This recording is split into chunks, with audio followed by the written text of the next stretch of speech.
ये कहानी शुरू होती है वेस्ट वर्जीनिया के दूर-दराज जंगलों से, जहाँ रिच और हेली नामक कपल रॉक क्लाइंबिंग करते हुए दिखते हैं। जैसे ही रिच ऊपर पहुंचता है तो वो अपने सामने गंदे पानी से भरी हुई रिवर देखता है और जल्दी से हेली को ऊपर आने का इशारा करता है। और अब हम हेली को देखते हैं जिसका पैर ऊपर चढ़ने के दौरान स्लिप हो जाता है और वो हवा में लटक जाती है, लेकिन खुद को संभालते हुए एक बार फिर से वो चढ़ने की कोशिश करती है। जहाँ इस बार वो रिच को मदद के लिए पुकारती है, लेकिन उसको सामने ना देखकर वो परेशान हो जाती है और अचानक उसके चेहरे पर कुछ खून के कतरे गिरने शुरू हो जाते हैं, जिसे देखकर वह हैरान रह जाती है कि उसकी नज़र रिच पर जाती है, जिसे उठाकर कोई नीचे फेंक देता है। इससे पहले वो कुछ समझ पाती, उसे जोर से कोई ऊपर खींचना शुरू कर देता है और वो रस्सी रस्सी काटकर वो खुद को संभालने की कोशिश करती है, लेकिन संभाल नहीं पाती और नीचे गिर जाती है, जहाँ उसे जिसकी बॉडी मिलती है और उसे देखकर वह रोने लगती है। और अचानक उसे पहाड़ों की तरफ से कुछ आवाज़ें सुनाई देती है, जिसे सुनकर वह अपनी जान बचाने के लिए कार की तरफ भागती है, लेकिन अचानक उसका पैर किसी नुकीले तार में फंस जाता है और वो नीचे गिर जाती है और वो कातिल अपने साथ उसे घसीट कर ले जाता है। अब हमारी नज़र इस एरिया में हो रही वारदातों पर जाती है, जहाँ न्यूज़ में इस एरिया में एक के बाद एक गाड़ी के लापता होने की बात होती है। जहाँ तक कि इस एरिया के लोगों की किसी अशेप को देखने का भी दावा किया जाता है। अब फिर से इस एरिया में किसी किसी कार को जाते हुए देखते हैं, जिसमें एक आदमी बैठा होता है जिसका नाम क्रिस होता है। वह अपने इंटरव्यू के लिए किसी दूसरे शहर में जा रहा होता है, तभी वो ट्रैफिक में फंस जाता है और ट्रैफिक को आगे बढ़ता ना देखकर वो खुद को लेट होता हुआ पाता है। और अब वो कार से उतरकर सामने वाले ट्रक के पास जाता है और उसे ट्रैफिक जैम होने का कारण पूछता है। तब वह उसे बताता है कि यहाँ से 5 मील दूर एक केमिकल ट्रक पलट गया है, जिसके कारण उसे यहीं घंटों गुजारने पड़ेंगे। और ये सब सुनकर क्रिस परेशान हो जाता है और अपनी कार में आकर बैठ जाता है और खुद को ट्रैफिक में फंसता हुआ देखकर वो अपनी कार को वापस घुमा लेता है और वो लेट होने की खबर अपने कंपनी वालों को देने की कोशिश करता है, लेकिन पहाड़ी इलाका होने की वजह से फ़ोन कट हो जाता है। फ़ोन की तलाश में इसकी नज़र एक गैस स्टेशन के बोर्ड पर जाती है और वह अपनी कार उसकी तरफ घुमा लेता है। अब रास्ते में उसे एक के बाद एक लावारिस कार दिखती है और इनके बीच में से जाता हुआ गैस स्टेशन तक पहुंचता है, जहां उसकी नज़र गैस स्टेशन के मालिक पर जाती है। वह किसी बीमारी से इन्फेक्टेड लगता है। अब वो कार से उतरकर अपनी कंपनी वालों को इन्फॉर्म करने की कोशिश करता है, लेकिन फ़ोन डेड होने की वजह से वो इन्फॉर्म नहीं कर पाता और उस स्टेशन मालिक से शहर जाने के दूसरे रास्ते के बारे में पूछता है, लेकिन वह उसकी बातों को इग्नोर कर देता है। उसकी नज़र वहां लगे एक मैप पर जाती है। शहर जाने के लिए एक कच्चा रास्ता दिखाई देता है और वह गैस स्टेशन के मालिक से इस कच्चे रास्ते के बारे में पूछता है और यह बात सुनकर वह मालिक उसे इस रास्ते पर जाने की सलाह दे देता है और यह सुनकर वह अपनी कार को इस कच्चे रास्ते की तरफ घुमा लेता है। वो घने जंगलों में से होता हुआ एक इंटरसेक्शन तक पहुंचता है। उसे वहां एक शॉर्टकट का बोर्ड दिखाई देता है और वह सोच में पड़ जाता है। फिर वो अपनी कार कच्चे रास्ते की तरफ घुमा लेता है। नजर वहां मरे हुए एक हिरन पर जाती है। इसके देखने के चक्कर में सामने खड़ी कार से उसका एक्सीडेंट हो जाता है। वो खुद को संभालते हुए कार से बाहर आता है और टक्कर के आवाज से कार के ओनर वहां आ जाते हैं। वो इसका हाल पूछते हैं। वो खुद को संभालते हुए क्रिस उनसे माफ़ी मांगता है और नुकसान की रकम देने की बात करता है और साथ में वो इनसे बीच रोड में कार खड़े करने की वजह पूछता है, जहाँ प्रश्न उसे बताती है कि रोड पर किसी ने कंटीले तार बिछा रखे थे, जिसकी वजह से उनकी कार का टायर फट गया। अब इनकी एक सहेली पिछले स्टेशन पर जाके कॉल करने को बोलती है, लेकिन क्रिस उन्हें वहां जाने से मना कर देता है और ये सभी अकेले चलने का फैसला करते हैं। जीवान और प्रश्न वहां रुकने का फैसला करते हैं और वो रास्ते पर चलना शुरू कर देते हैं, तो उन्हें रास्ते के बीच में एक मरा हुआ नेवला दिखाई देता है, जिसे देखकर ऐसा लगता है उसे बहरे में से किसी ने मार दिया हो। दूर जाकर उन्हें जंगल में जलते हुए टायर दिखाई देते हैं, जिसे देखकर उन्हें खतरे का एहसास हो जाता है। पुलिस उन्हें आगे चलते रहने के लिए बोलता रहता है।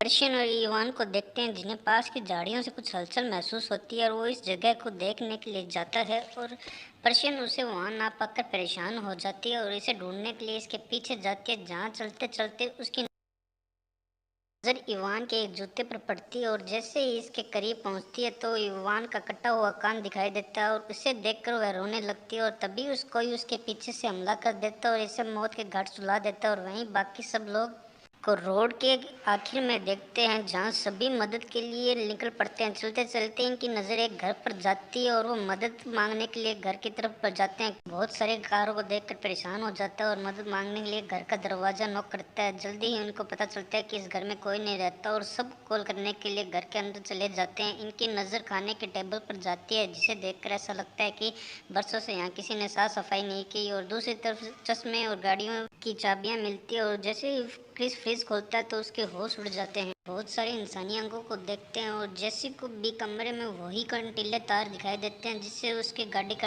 एक टायर फट गया था। और अब ये देख चारों वहां से भागने लगते हैं। तभी क्रिस की नज़र खिड़की से बाहर जाती है जहां एक गाड़ी उनकी गाड़ियों के साथ आते हुए दिखाई देती है। और अब चारों घर के पिछले वाले दरवाजे की तरफ भागते हैं लेकिन दरवाज़ा बंद होने की वजह से सभी डर जाते हैं। और वहीं दूसरी तरफ उसे कातिल को अंदर आते हुए देखते और अंदर आकर पेशेंट की लाश को जमीन पर फेंकते और हमारी नज़र क्रिस जैसे पर जाती है। इसकी लाश को देखकर वो सत्य में रह जाते हैं और वहाँ हम पहली बार 3 आदमखोरों को एक साथ देखते हैं। पेशेंट की लाश को टेबल पर रखते हैं और अपने औजारों से उसे काटने शुरू कर देते हैं। जहाँ ये खूनी मंजर देखकर जैसी चिल्लाने लगती है वैसे स्क्वाड इसके मुंह पर हाथ रख देता है। और अब कुछ देर बाद ये आदमखोर लाश को खाकर गहरी नींद में सो जाते हैं जहाँ मौका पाकर सभी दबे पांव वहाँ से निकलने की कोशिश करते हैं। इसी बीच एक आदमखोर की नज़र इन पर पड़ती है जिसे देखकर सभी एक पीछे भागना शुरू कर देते हैं। और अचानक वो आदमखोर उन्हें ढूंढते ढूंढते उनके पास आ जाता है। जब कृषि उनकी कड़ी को चुराने का प्लान बनाता है आते हुए इसका ध्यान अपनी तरफ करने की कोशिश करता है लेकिन तभी एक आदमखोर इस पर गोली चला देता है और वो जख्मी होकर नीचे गिर जाता है। ये देखकर बाकी 3 हैरान रह जाते हैं और स्क्वाड जंगल की तरफ भागना शुरू कर देता है। और जैसे ही इसकी नज़र ट्रक के ऊपर पड़ती है ये ट्रक की तरफ भागना शुरू कर देता है और उसी वक्त एक तीर उसके छाती के आर पार हो जाता है। तीनों अपनी जान बचाकर भाग निकलते हैं। कुछ ज़्यादा दूर जाकर अचानक उनका ट्रक एक कीचड़ में फंस जाता है और उन्हें ये ट्रक वहीं छोड़ना पड़ता है। तीनों अपनी जान बचाते हुए जंगल से शहर की तरफ भागने पड़ते हैं। दिन में से शाम हो जाती है। वो आदमखोर इन तीनों के शिकार पर निकल जाते हैं और दूसरे तरफ वो तीनों थक कर एक जगह पर आराम करते हैं और जहाँ कैरली उन्हें ऊपर देखने का इशारा करती है। इन्हें अपने सामने एक वॉच टावर दिखाई देता है जिसे देखकर वो खुश होते हैं और हम इन तीनों को ऊपर चढ़ते हुए देखते हैं और ऊपर किसी को ना पाकर वो उदास हो जाते हैं। जैसे कि वो वहाँ एक फर्स्ट एड बॉक्स मिलती है जिसकी मदद से वो क्रिस की मरहम पट्टी करती है। और दूसरी तरफ करली को एक पुराना रेडियो मिलता है। करली रेडियो ऑन करती है और मदद मांगती है पर कोई जवाब नहीं आता। क्रिस को नीचे से कुछ आवाज़ सुनाई देती है तो वो देखता है तो उसकी नज़र इन तीनों आदमखोरों पर पड़ती है और तीनों आदमखोर पेड़ पर चढ़ने की कोशिश करते हैं। इनको ऊपर आता देख क्रिस वहाँ से वहाँ रखा हुआ सामान टावर के एंट्री गेट पर रखना शुरू कर देता है। देर बाद इनको वहाँ से जाते हुए देखता है और करली रेडियो पर अपनी लोकेशन बताती है। और तभी वो आदमखोर रेडियो की वायर को तोड़ देते हैं और टावर को आग लगा देते हैं। तभी खुद को जलते हुए देखकर करली अपनी जान बचाने के लिए वहाँ रखी एक बॉक्स से की मदद से टावर की खिड़की को तोड़ देते हुए क्रिस को नजर नीचे पेड़ों पर जाती है। ये तीनों अपनी जान बचाने के लिए पेड़ों पर कूद जाते हैं जिन्हें नीचे आदमखोर देख लेते हैं। उनको पकड़ने के लिए पेड़ों पर चढ़ना शुरू कर देते हैं और इनको आते देख एक पेड़ पर जाते दिखाई देते हैं। और जहाँ एक पेड़ को पार करने के दौरान एक आदमखोर करली के नज़दीक पहुंच जाता है और मौका पाकर अपनी कुल्हाड़ी से इसके चेहरे पर वार कर देता है और इसके 2 टुकड़े कर देता है। इस खुद को संभालते उठता है और तभी उसको अपने पीछे एक गाड़ी का शोर सुनाई देता है और इसे एक पुलिस की जीप दिखाई देती है। वो भागते हुए इस गाड़ी को रोकता है और जैसे ही पुलिस वाला की मदद के लिए आगे बढ़ता है तो उसी वक्त एक तीर उसकी आंख के आर पार हो जाता है। और अब हम एक आदमखोर को देखते हैं जो क्रिस के मारने के लिए आता है और क्रिस अपनी जान बचाने के लिए कार के नीचे छिप जाता है। आदम को क्रिस को देखने के लिए गाड़ी के नीचे झुकता है लेकिन उसे वहाँ ना पाकर हैरान रह जाता है।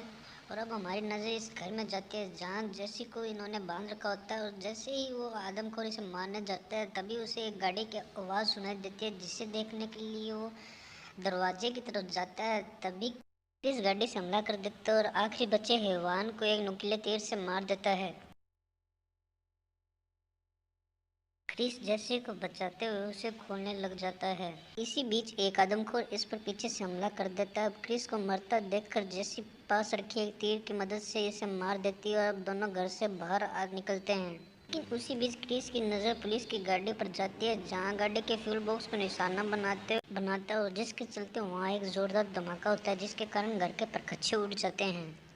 फिर से हम वो सड़क देखते हैं जहां वो दोनों ट्रक के जरिए गैस स्टेशन तक पहुंचते हैं और ट्रक को अपनी तरफ आता देख गैस स्टेशन का मालिक दरवाज़ा बंद कर लेता है और क्रिस इस ट्रक से उतरकर वहां लगे मैप को उतार कर रवाना हो जाता है।